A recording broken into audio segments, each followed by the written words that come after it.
I would like to see the state police have all this testing equipment. Whenever we get medical cannabis in this state and there's something wrong with it, the health department refuses to test it. So the state police needs to use that testing equipment to take these patients' cannabis in and see what they're putting in it. Because I've had experience myself because of my advocacy. Whenever I go get medical cannabis in this state, I'm getting something put in it that I can't even use the cannabis when I get back to my house. I file reports with the health department, with the attorney general's office, and I've called the state police to see if they could test it, and I got to file a criminal report to get anybody to test it. And this needs to stop. If we're going to have regulations, then we're going to have testing compliance checks, and we're going to check to make sure this cannabis is safe when the patient gets it. If the patient said there's something wrong with it, y'all need to take it in and test it and see what's going on.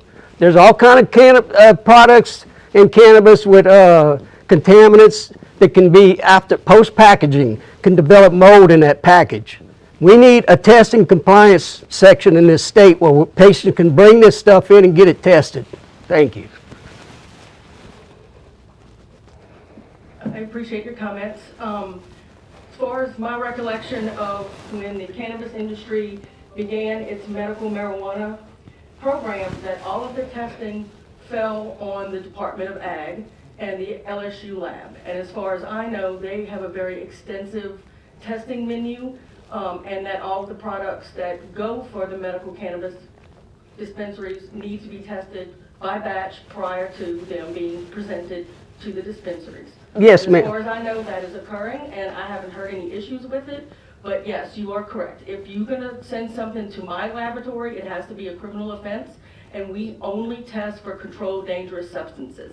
So if there's a fungus or a mold or a pesticide, I don't have the testing capacity to be able to test for those items with both instrumentation and staffing. So that would have to go to a separate lab. We don't have the capacity to do that. Okay, well, thank you, Ms. Chasson.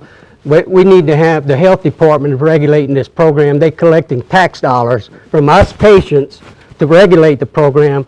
The health department needs to have a third-party tester. When a patient has some problem with the cannabis, they can bring it in to the county agent or somebody and say, here, they put it in an evidence bag and they ship it off to the testing. That's what needs to happen.